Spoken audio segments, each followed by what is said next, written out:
Well, greetings, everyone, and welcome to a very special online event today called Three Keys to Unlock Your Powers of Mediumship, an evidence-based path to communicate with loved ones and others in the spirit world. My name is Stephen Dinan. I'm the founder and CEO of the Shift Network, and I'm delighted to be with you here today exploring what has often been pretty far out there terrain, but with somebody who really has a fascinating life journey to open it up to us. Way back when I worked for the Esalen Institute in the late 90s, we worked in the field of survival of bodily death and got to really interview scientists and other pioneers and talk about people who are able to be mediums and talk with the other side. And it really is one of the more fascinating areas with a lot of repercussions about how we understand ourselves, our soul's journey through time, reincarnation. So we're going to learn a lot about this subject from a fascinating woman. Her name is Suzanne Giesemann, and she's not only a mystic medium and author, she's also a 20-year veteran of the Navy, which gives her kind of a unique vantage point to address what has often been perceived as a kind of out there subject material. So welcome, Suzanne. Thank you, Stephen. It's an honor to be associated with the Shift Network. Great. Well, I think this is, first of all, I'm going to let everybody know we're going to have this hour with Suzanne. I know you're going to be fascinated and get a lot of value, and we're going to have a chance to actually go into a full program with her on sacred mediumship. We'll share a little bit more about that towards the end of the hour. So, Suzanne, let's start our journey today with a bit about your backstory. So I know it's an unusual career arc to go from Navy to medium. So let's hear a little bit about what propelled that journey. Yes, I think it's important, Stephen, that everybody understand right off the bat that I had no idea during my entire Navy career that I would one day be working as a medium. I was so focused on that career and went through the progression that most naval officers do. I became a commanding officer. I served as special assistant to the Chief of Naval Operations, the head of the whole Navy. And the greatest honor was serving as aide to the chairman of the Joint Chiefs of Staff. That's the head of the U.S. military. So I experienced the U.S. military from the top, flying on Air Force One with the president. But it was my up close and personal experience on 9/11 with the chairman that really got me asking deep life questions. But I tell people that I guess I didn't learn the lesson I came here to learn on 9/11 because it was several years later that I really got a wake-up call. My stepdaughter, who was a sergeant in the Marine Corps, was struck and killed by lightning, and she was 6 months pregnant at the time. And as most people can imagine, that was absolutely devastating, especially when I had no connection with the other side. But I just knew somehow that our daughter Susan could not be gone forever. So I took my husband to a medium, which seemed like a crazy thing to do at the time. He is a retired Navy destroyer captain. And that session with the medium turned my whole worldview upside down. I could not deny that our Susan was right there in the room with us. And so I started writing about mediumship because I was already a published author at that time. And in the process of writing several books, I discovered that I could connect across the veil myself, not only with my Susan, but with other people's loved ones. And I've never been one to do anything halfway. So I studied with the best teachers and just opened up a connection that has allowed me to bring the same kind of healing to other people as that one medium brought to our family when she showed us that death is not the end. Oh, it's an amazing life story, and it's just shocking to me. Are there people from your previous life in the Navy that have followed you, been intrigued by this, or are they kind of like, whoa, Suzanne went off the deep end? You know, Stephen, you would think they might say that, but it's the evidence that I'm able to bring through from those who have passed, that when people hear these accounts, they can't deny this is real. And the most important thing is they know me. And they know my ethics, and they know how honest I am. And so it's beautiful because it causes people who wouldn't normally believe in an afterlife or the work of a medium to pay attention. So that's a blessing. Wow, that's fantastic. So maybe you could really depict a little bit for us, like, what is it like? Are you visually opening up to see spirits, or is it more of an auditory process? Are you kind of like really entering, crossing into and seeing another world? Like, how does it appear to you when you start to make contact across the veil? Well, as I teach any of my students, it opens up in all of those ways that you just mentioned, a little stronger for some people than others, but I see images. I don't actually see the spirits out in front of me objectively, but I see images that they put in my mind. I hear their thoughts. I hear songs that they want me to notice. I absolutely feel their personality. There's no doubt that I capture their essence. And then I simply know things about them that I couldn't know. So it's an all-encompassing presence that I'm able to pass along to the loved ones here that leaves them saying, that's my loved one. And that's the test of any good reading.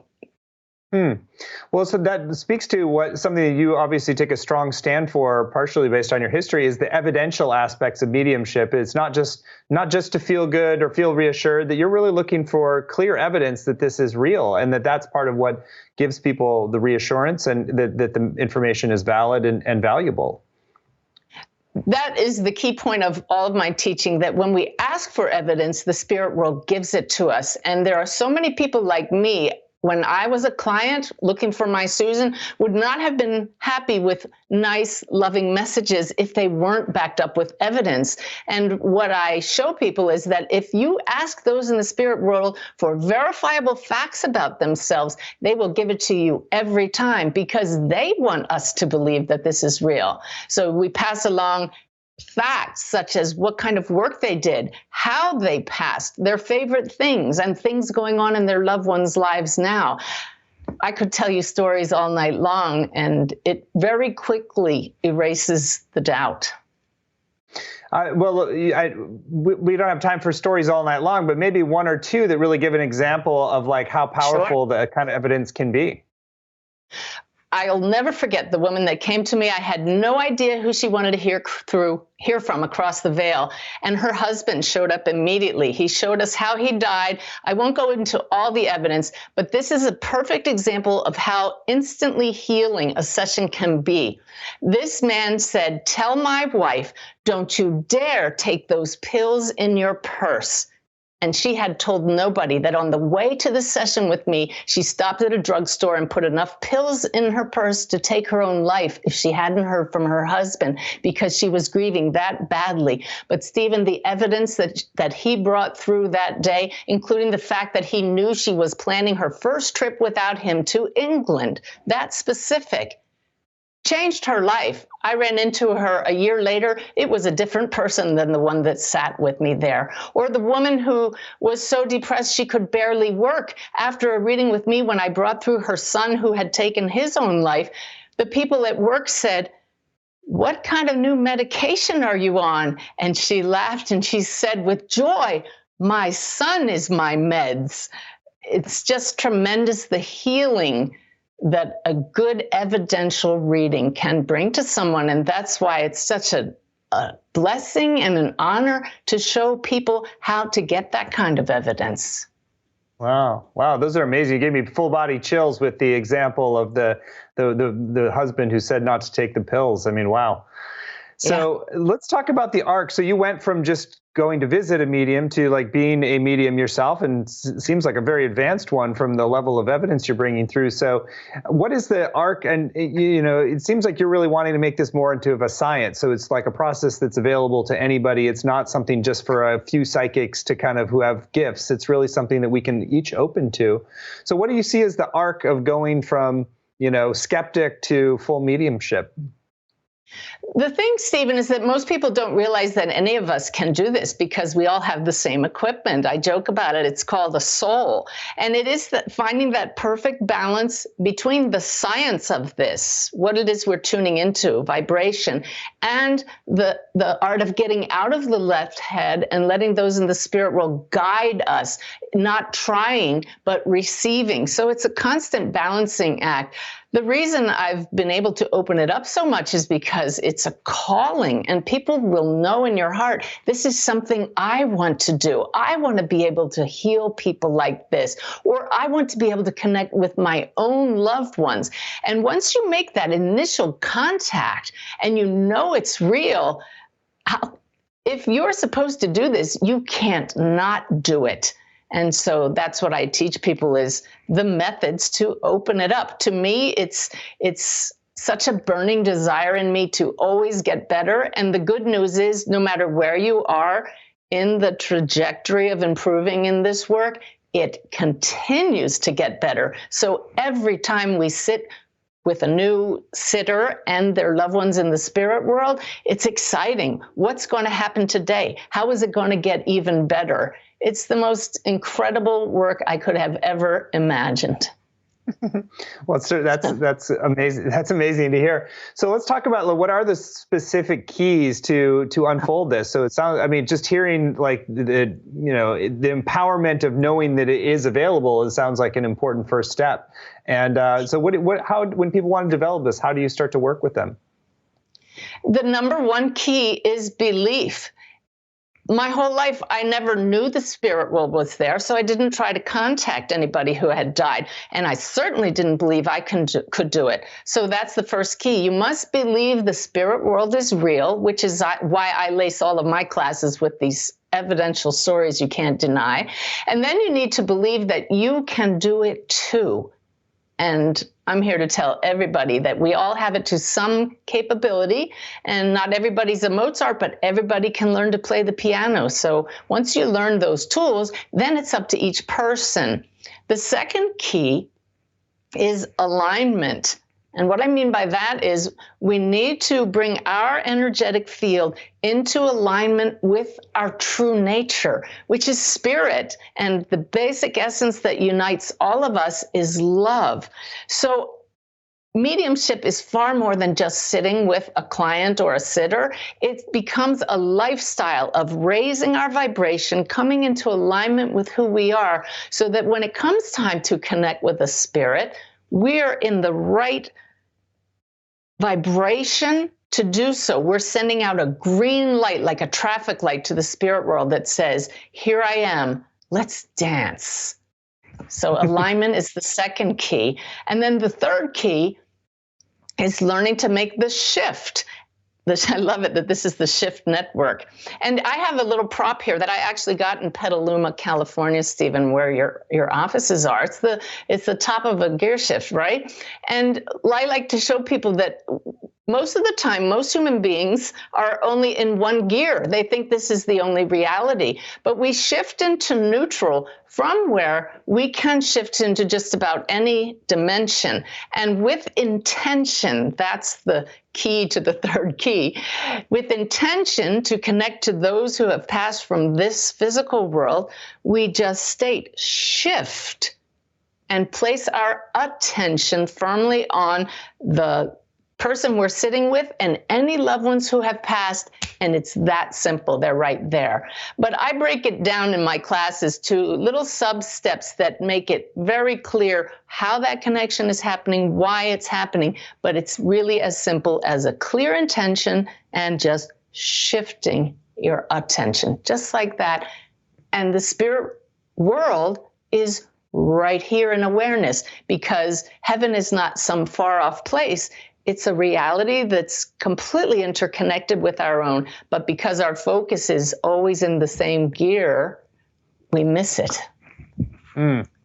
So when you're talking about alignment, is it important to what kind of practices you use to bring yourself into that alignment? Because, so as you're saying, it's like to really connect with your higher self, to be in a state of love.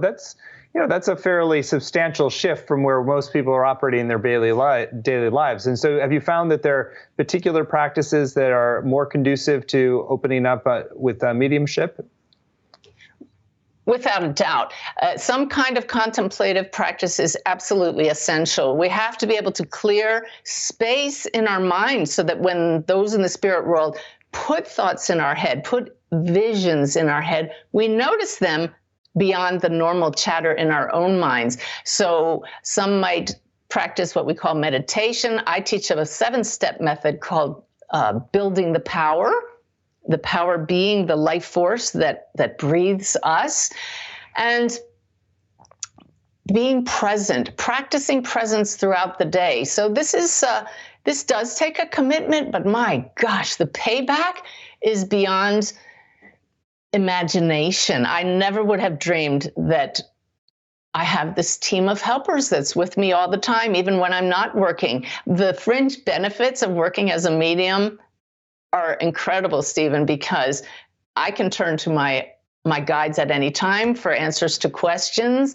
So we learn a lot more about how to talk than how to talk to other people's loved ones. A medium has like a genie in a bottle, because we learn that we are connected to higher consciousness at all times. You know, when you were talking about shifting your focus, you referenced the client and then connecting to beings associated with them. Is it valuable as you're beginning to practice that you have somebody in that client seat or client role that then create so that you're in service to somebody rather than just in kind of by yourself at home? Oh, it's very valuable, because a connection during a mediumship reading is three ways. It's the medium, it's the client, or we could call them the sitter, and it's their loved ones. I call that the sacred triangle. That sitter's energy is as important to this connection as anybody else's, because it's their love that fuels the connection and that draws their loved ones here. Now, certainly as a medium, I get what I call drop-ins, when spirits who, mostly those I've met in the past through this work, want their loved ones to know something, and they just make their presence known, and I say, oh yes, let me call your loved one. But it's not the same as having a loved one on a computer, on the phone, or in my presence, adding that loving energy to the connection. It's magical.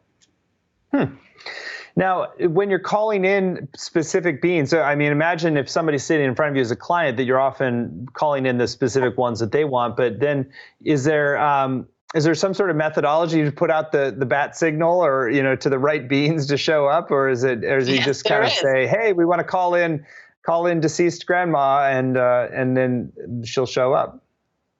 There absolutely is, and you do it every day. So does everybody who's listening. It's just like going to Google. You have your search box, and you enter in everything that you know based on what you're trying to achieve. So if a client doesn't tell me who they want to hear from, what goes in this search box in my consciousness is any loved one related to this sitter whose presence will serve the greater good. That's what we put in the search box, and we shift, and here they are. If I know for a fact that someone has a child across the veil, then I get very specific, and I say, we would like to hear from the child of this woman with this name. But you have to be very careful not to then block out anybody else related to that woman who may have an important message for her as well, because this is an important point. A medium doesn't just serve the client or the sitter. We're the voice for those who no longer have a voice. So we serve those in the spirit world. Sometimes it's more important for them to get a message through than for the one here to just hear, to tell them, I love you. There are apologies to be made. There are thank yous to be given from both sides of the veil. That's why we're called mediums. We're right in the middle. So in a way, it's like you're helping to bring things to completion that otherwise hadn't been completed with the separation due to death. Without a doubt. And this is the most healing aspect of this work. You show people that their loved ones are still with them. Every reading I do, they tell me something current going on in their loved one's life now to say, I'm still with you. You haven't lost me. But it's the messages that we want to get. What is the purpose of this session? But it's the evidence, Stephen, that allows people to believe the messages truly came from their loved one and not just the medium's imagination. Yeah, because I know there's such a strong skeptical bias in us that is like doesn't want to take in information that might be fake, and so yeah, that evidence just penetrates through that veil. Are there specific kinds of evidence that you tend to ask for that just, is it more general, or you ask for something really specific because you get a sense that that's going to be what really shows that it's real? Oh, we absolutely go for specific. Generic is something that I don't want at all. Although sometimes generic things truly do point to their loved one. Like your grandmother loved baking. Okay, that's great. But now, Grandma, give me something really specific about you.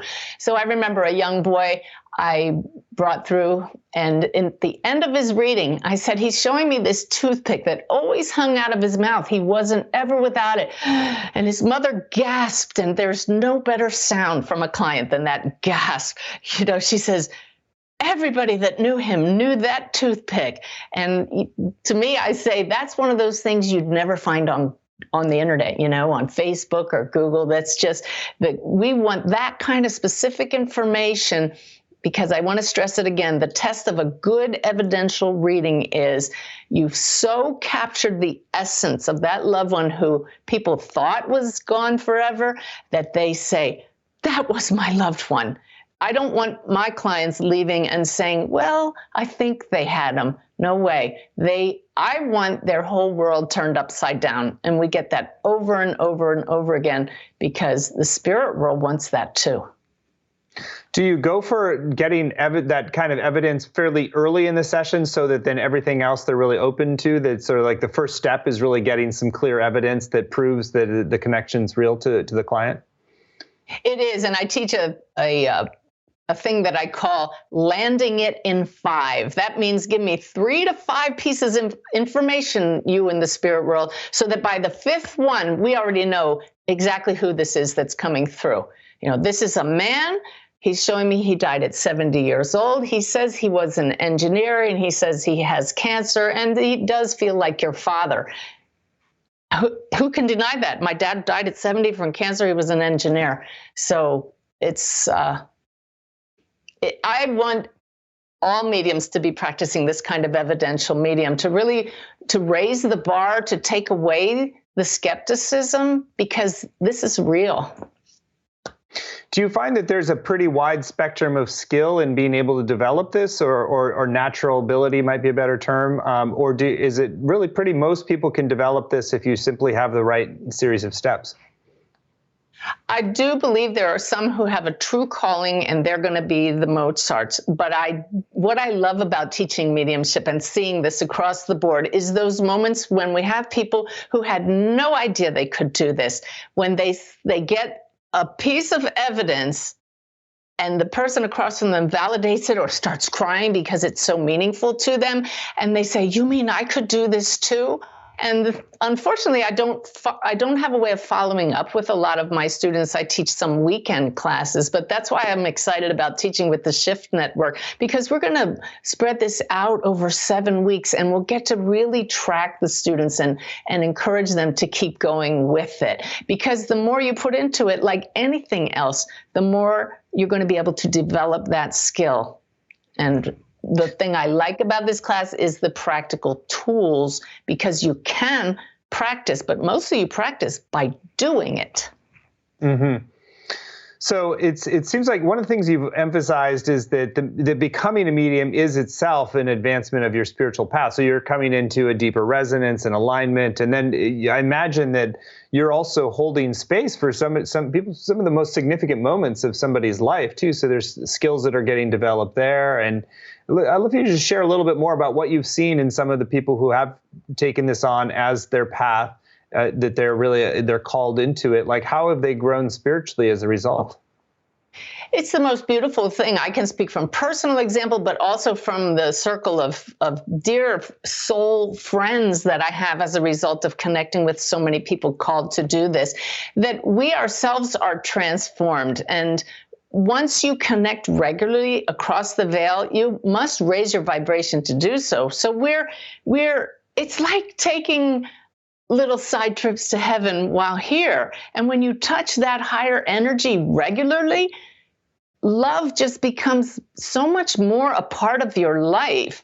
And peace throughout the day is your normal reaction instead of every once in a while. That's what I was talking about, the fringe benefits to this work. We get why we're here. We understand from those we connect with that it's really important to make your apologies now, to dig out the blockages within ourselves so that that connection remains strong, and so that when we cross the veil, we've already done all that work.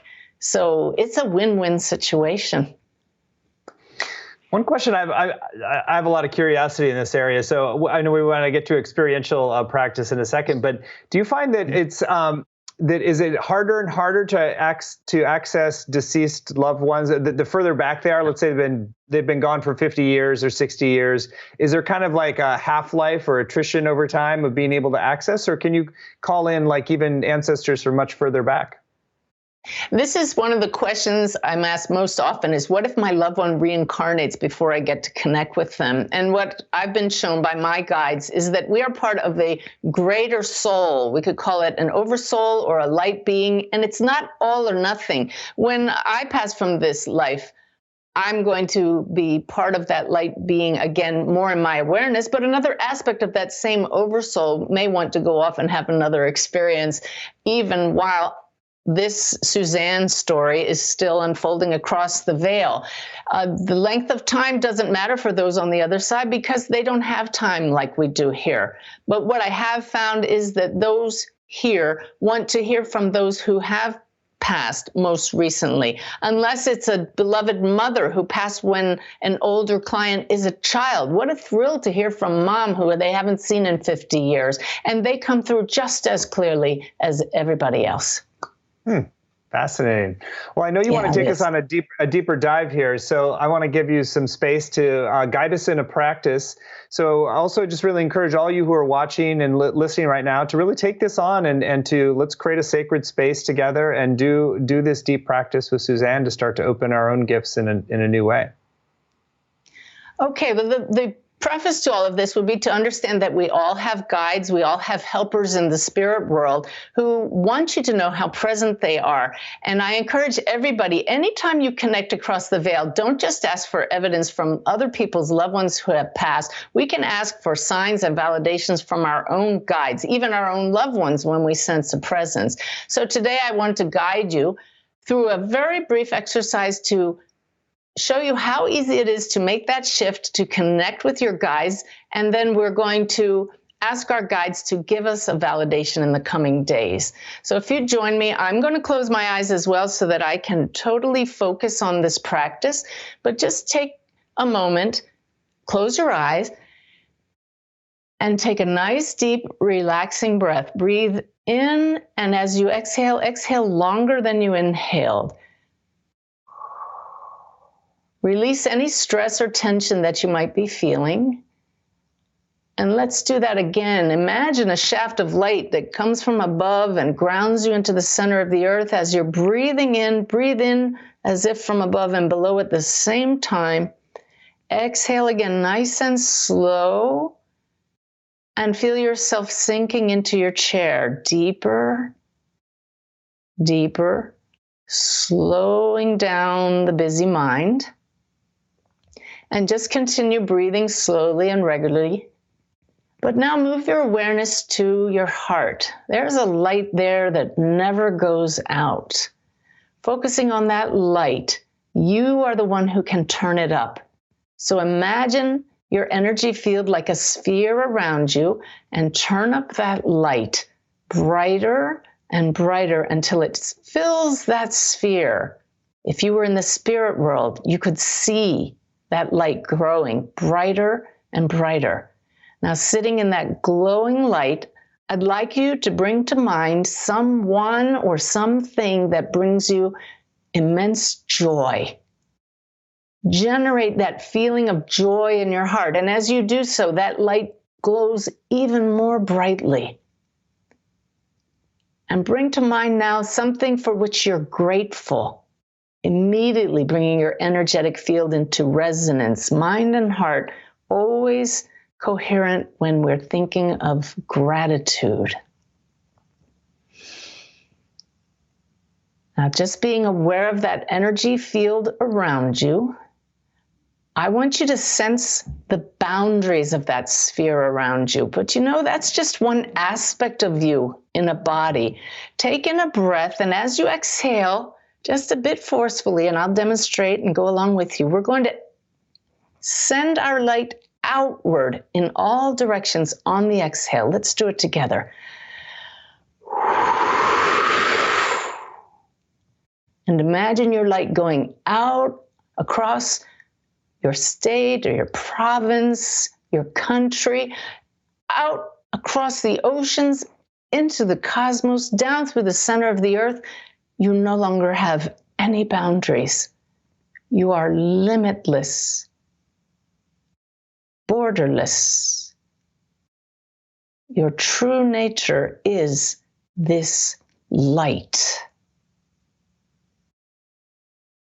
And now, even though you may still feel the human body sitting in a chair, willingly state silently, I surrender my focus on this body. And with the full intention of connecting with higher consciousness, silently state, shift. And place your attention on this limitless nature. And now we invite into our awareness a guide. This could be a guide who's been with you your whole life. This could be a deceased family member. Whoever would like to make their presence known, come now and step into awareness. Take a moment to experience any shift in what you're aware of. Perhaps you sense a presence. Perhaps you see an image. Perhaps you feel a tingling somewhere or get a little tick in the face. Whether or not you sense anything different, trust that because you set a clear intention from the heart to connect with a guide and issued a heartfelt intention, they are here, present with you now. May my words be your words as we say, oh my guide, thank you for being with me. I so look forward to getting to know you better in the coming days. And I know you understand that human nature likes evidence. And I know that you'll cooperate with me to give me a sign in the coming days that you are truly with me, that this exercise right now is meaningful. And so the sign I would like to have within the next week, if possible, is the following. Whatever comes into your mind now, ask for that as a sign from your guide. Ask it now.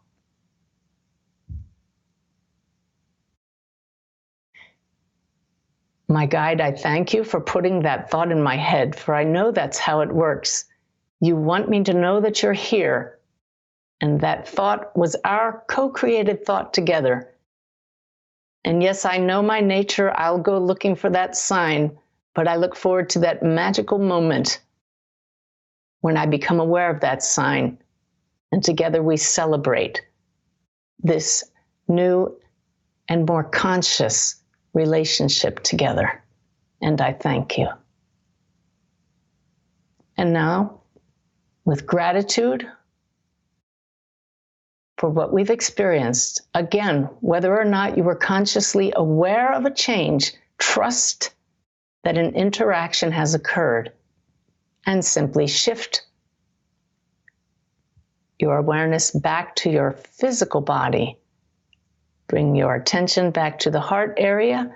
Feel your boundaryless state coming back in until you feel the borders of your energetic field.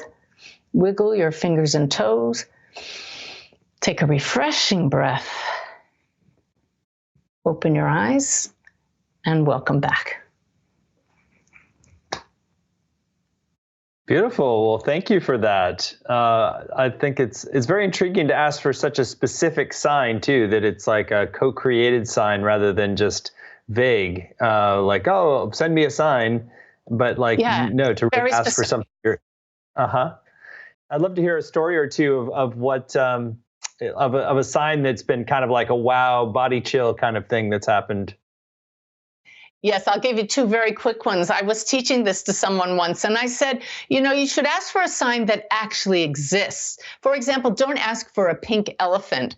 And my guides must have been playing a trick on me, because the very next day I went for a bike ride on a rails to trail that I had never been on. And I looked up, and there was an auto dealership with a full-size pink elephant out front. But more specific to someone in one of my workshops who asked for this, they asked for a sign of a penny from their son, who they were hoping was a guide. And when they opened their eyes, the penny was on the floor beside them, had not even been there before. And this father picked it up, and it was the year of his son's birth. So sometimes it's that instantaneous. That's pretty darn magical. But most people get signs. At first, we start looking really consciously, obsessively at times. And it's when we forget to look that all of a sudden it appears on a billboard or on a television show or on somebody's license plate, or we hear the name. And I recommend everybody write down these magical moments when we get our signs, and make a habit of doing this over and over to really cement into our conscious awareness how real this web of connections is. It's fascinating, and there's so many different dimensions to this that we could explore. And yeah, I was just curious if there's anything that I noticed you had a lot of confidence in how you asserting things, and if people are just starting out, that might be hard. You're like, oh, I know that we're going to have this. I trust this. Is there a little bit of fake it till you make it there? Like you kind of like, in a way, assert things and affirm things in a more confident way than you might feel when you're just starting out? You might put it that way, Stephen, but really there's a reason for that. And it goes back to that traffic light analogy I used earlier. If we're sitting here saying, well, I really don't think this is going to work at all, but I'll do it, that's the red light. If we say, well, I'm not quite sure, but I'll try, that's a yellow light. If we say, I know this is real, I can't wait to see the results, let's do it, that's the green light. And I know you can feel the difference vibrationally in all three of those different attitudes. So it's just a matter of realizing the spirit world needs that green light to work with us, and just doing it. And when you do that, you get results. So you just keep doing it. Uh-huh. What is there anything you recommend in terms of clearing out maybe fear of disappointment or fear of like because I'm sure a lot of why people will hedge their bets or be like more skeptical is that they don't want the disappointment. So if it doesn't turn out to be true, so then they're trying to like hedge their bets a little bit. So anything to work with that as it comes up in people?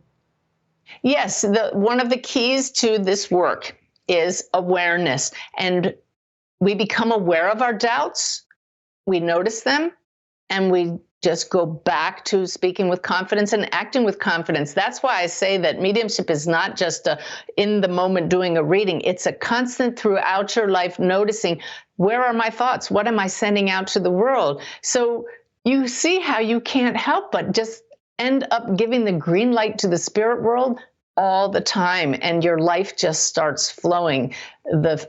The transformational effect of connecting regularly with the spirit world is beyond words. Yeah. Let's talk a little bit more about the guides. So do you find that most of the guides have some sort of biological relationship, like ancestors, or are there? Is it just share a little bit more what you've seen about the kind of guides that show up, and are they spiritual connections, past lives? More archetypal, like there's a certain, or just what do you see as sort of the patterns in who shows up as guides? The answer to All of your questions is yes. We do have loved ones who have passed, but we also have a relationship that goes back through lifetimes with certain guides who have been with us for lifetimes. And we do get those from the higher levels working with us, depending on what our calling is. You know, as a retired Navy commander, I didn't even want to talk about spirit guides when I first got into this work because I really thought that was woo-woo, that was out there. But when you just take that leap of faith and do an exercise like the one we just did, and you get this tremendous evidence back from them, it's the preponderance of the evidence that leaves no doubt. We really do have a team of helpers who want us to know they're here, and we keep working with them. And that's why now I speak of spirit guides with all confidence. I get messages from my guides every day that I post online, and the evidence inherent in those messages knocks my socks off sometimes. I'd love for you to just hear a little bit more about how you work with the guides in the course of the day. So do you like have like a time that you're really sitting and listening, or is it sort of all throughout the day you're just sort of checking in like, hey, can you give me any info on this situation, this person? That analogy I used of the gear shift is so useful because it is throughout the day. I just notice that I don't have an answer for this, or perhaps I realize I've gone running off doing things in my human mode, and I know there's a better way, listening to higher consciousness. And all it takes is a brief pause and a shift. In a reading, I shift to the realm right after this physical realm to speak to people's loved ones, but a shift to where I meet my guides, it's something that comes with experience. It's something we can learn to do. And I just ask the question and I feel their presence, and the answer is immediate. When I teach a class, Stephen, I don't teach it alone. My students see my guides. They grab my attention. They pace me so that we end on time. They say, don't say it that way, teach this. It's really a team effort, and we all have that team. How exciting to know we don't have to stumble through life all on our own. That's really fantastic. Well, yeah. I just kind of I've been asking a lot of questions. So are there other areas of teaching about the process of developing that you want to share right now today?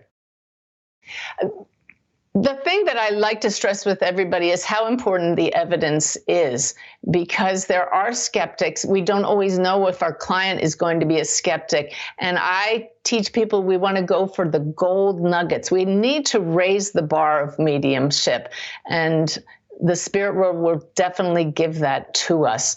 I hear too many people that just give beautiful messages. And I'm telling you, if my husband and I had gone to a medium that just said, oh, you lost someone and she loves you so much, there's a beautiful light here around her, I would not be here teaching mediumship today. The evidence that by grace we received from an evidence-based medium turned our entire lives around. The whole goal of mediumship is to show people that this life is not all there is, that your loved ones are right here with you, and that they have things to say to you. And the evidence is what allows us to believe that this is so. And that's basically it. It always comes back to the evidence for me that balances out those beautiful messages that they have. You know, there's one other point, Stephen. Without the physical body and all of the normal human reactions that we have, I want everybody to know that I have never, in talking to over 1,000 souls across the veil, felt a single one who carried over human anger or human judgment or human criticism. That's all part of the human body and human nature. So I don't worry about lower vibrations. I know we are innately protected by the light that we are, and it is such a joy to connect with people. When they show me this sign in a reading from across the veil, that means I have seen the light, and it's all about love. So this work brings more life, more love, more light into our world. And can't we use a lot of that? Well, your passion for this area is really contagious, and I love the specificity in which you're offering this. So I think this is a good moment to talk more about your upcoming program. And first of all, I just want to say that we're very excited by this program because it is the first of its kind in the Shift Network, and it is on answering the sacred call of mediumship. So we named it just what it's called, and what Suzanne really holds this dual pole of evidence-based, and that is sacred. The sacred doesn't have to mean it's all gushy and it's just, kind of like amorphous. It can also be very specific and factual and evidence-based, and that when we hold those together, we actually end up creating more lasting transformation for ourselves and potentially clients as well, if it's really your calling.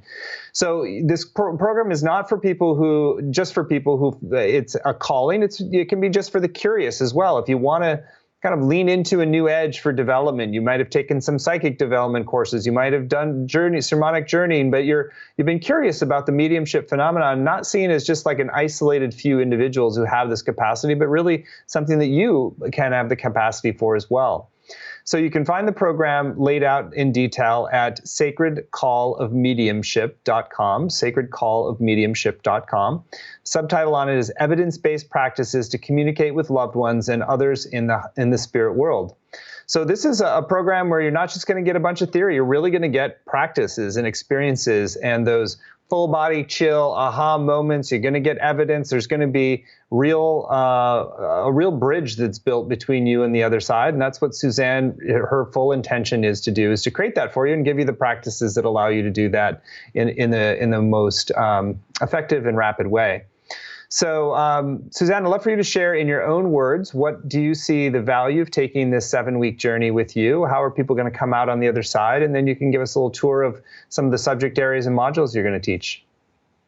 I love, Stephen, that you mentioned that it's very practice-oriented, because each week we're going to have a chance to practice with fellow participants and with our own friends and family between classes. And that's what the fun is, because you never know what you're capable of until you try. That's how it was with me. So it is very practical, and yet at the same time, it's just such a blessing to find out there's another whole reality that's been here all along and we didn't realize it.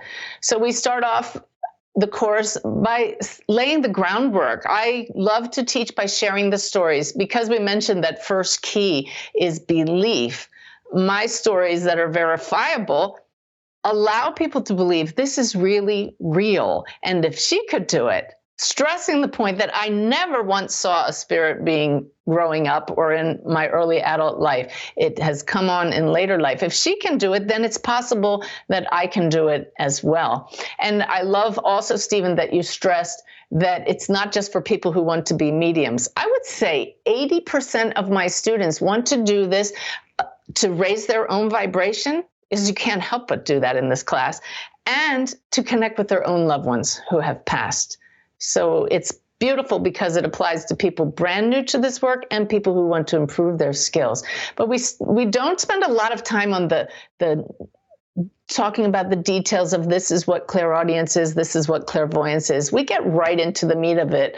And I show people how to expand your awareness, the keys to being a clear channel for the spirit world, steps to raise our vibration, how to practice presence. I have a very specific 7-step method that's uniquely mine that I've taught to thousands of people that knock people's socks off, because it takes you deeper, faster, in a more expanded state without letting the monkey mind take you away and making contact right away across the veil. We did a mini version of it in that practice a few minutes ago, but we go into details on that. I show people the variety of evidence that those in the spirit world can give us, along with examples of how that's coming through in my readings. And I love that part of the course, because people say, you mean I might be able to get that kind of detailed information? And that's that belief key. If we don't believe it's possible to find out not only what kind of truck that person drove, but what color it is and what's in the back of it, we won't try. But I get people to stretch themselves. I teach the dynamics of the three aspects of that sacred triangle we talked about, how your sitter's mood and energy can affect a reading, why a spirit might or might not show up, how your energy can affect a sitting. And then, just like we were talking about earlier, we really delve into the human side of being a medium and how our fears and doubts can affect the connection, but how to get past that. It's beautiful. I'm the prime example of having been there and done that with all of the doubts. I've been through all of those ways that we talk ourselves out of this, so I know how to get beyond it. And then I bring it all together and show you how to keep going when the class is over and how to really open this up. Because like I said, it just keeps getting better and better. I wake up every day and I say, what's going to happen today? Because dealing with the spirit world is magical, yet there's nothing magic about it. It's real. Love that. I love that tour. Anything from your guides about the course, about like little special surprises that might, or special things that might be on the horizon for this program as well? I'm trying to keep my lip from twitching here because I have this one guide that gives me this little thing. It looks like Elvis sneering. I can't do it, but he just tried to do it there to say, you know, we're with you. And what they're saying is there are always surprises because this work is all about the evolution of the soul. And if we're not giving you surprises, then it would get stale. So buckle your seatbelt, basically.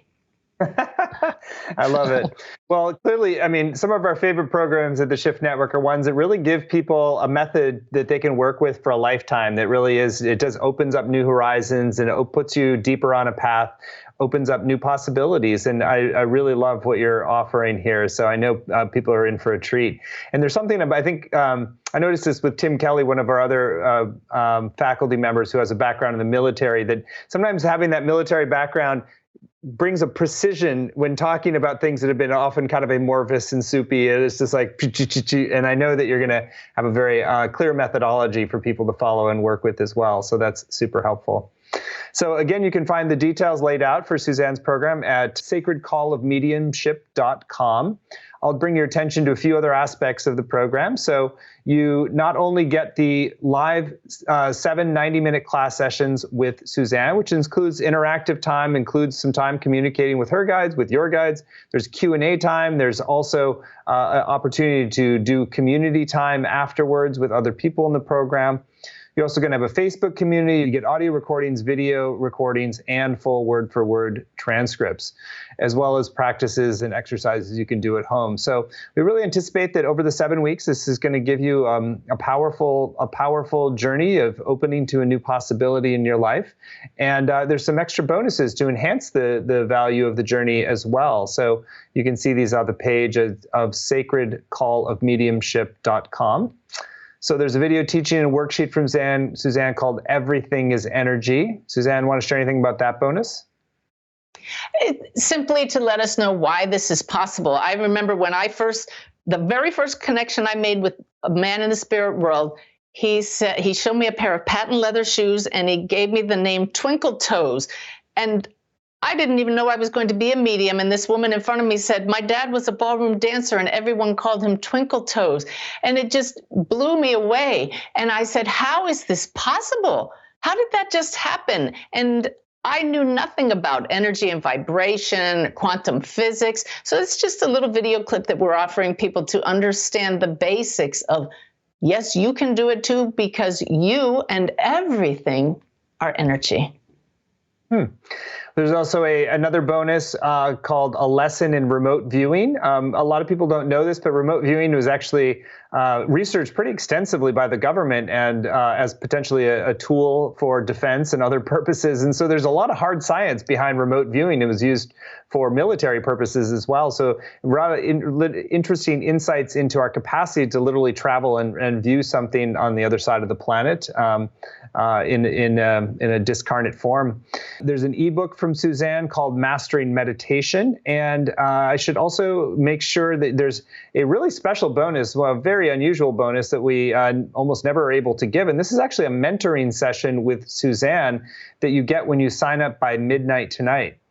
So we like to do this as a way to encourage you to go to the page at sacredcallofmediumship.com, sacredcallofmediumship.com, and tune in. And if you get a little nudge, a little tap on your shoulder from your own guides, or a little nudge of curiosity, that you really just have an extra incentive to go for it. And there's really no risk because there's a money-back guarantee of your satisfaction. But Suzanne, you want to share about the mentoring session that people get when they sign up today by midnight?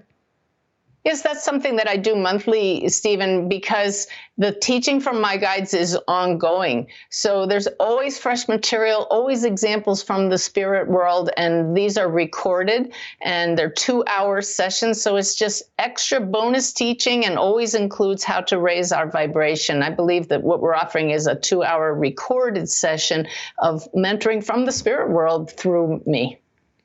Cool. Well, that's the extra carrot to get you to make your decision today. While you have the most information and you're connected to what's happening, it's very easy to get distracted by daily life and kind of move on to other things. And we really want you to go for this if you sense that you're going to get the value that we believe you will. So we're excited by this program. Again, you can see all the detail laid out at sacredcallofmediumship.com. And there's also some testimonials from people who have worked with Suzanne. We've kept the investment really accessible. It's just 3 payments of $109, or you save about 10% when you pay in full with $297. So when you think about the potential benefit of all the additional information and guidance and healing that you can get by opening this bridge of connection, it's a really great investment for yourself, for your loved ones, and ultimately our world to do this. So the course is going to start on October 16th and run on Wednesdays at noon Pacific time. I like to say, even if you can't make the live class times, then you can still get the full value by participating with the downloads and in the Facebook community, and really putting this to work in your life. So there's a lot of great testimonials. There's one from Wayne Dyer that says Suzanne is an exceptionally gifted visionary and practitioner. He knows from firsthand experiences. Gary Schwartz, who's one of the most distinguished researchers in this field, says Suzanne is among the most gifted of any genuine medium I've had the privilege to meet and work with. That's remarkable because Gary has been one of the leading researchers in this field. So a lot of great testimonials about Suzanne and her work. And I think you can just feel from this hour together just how authentically committed she is to it, and that it's really coming out of the noblest place of service to you and your transformation and ultimately the healing of our world. So Suzanne, really fascinating hour. I've loved it. I'm sure other people have as well. And I just have a few minutes left in closing. Anything that's still on your heart you want to speak directly to the folks who are considering joining you, or anything maybe from your guides that wants to be spoken as well? Yes, I am continuously surprised by the healing potential of this work. My husband and I have lost count of the number of people who said, that reading with you saved my life. Because when we connect people with loved ones who they thought were gone forever and show them they're right here, it gives them a reason to live. They go from hope to knowing that this is real, that they're not lost, that they're still with them. So most people want to feel that they're of service. This is a call to service, an ability to serve people beyond anything that I ever imagined. And to be able to share that with you is such a gift. And I just want to remind you, you're not just serving a client or a sitter. You're serving those who no longer have a voice, and you're serving your own soul as well, because through this work, we all grow together. Beautiful. Well, thank you, Suzanne. It's been a really delightful and eye-opening and fairly practical hour as well. So thank you for this time together, and thank you for offering this program with us through Shift. And I know we're going to get a lot of people who get really exciting new things open up through it. So more to come. So again, you can find all the details at sacredcallofmediumship.com. And when you get registered by midnight tonight, you get the extra mentoring session from Suzanne. So thank you all. Many blessings. Have a great day.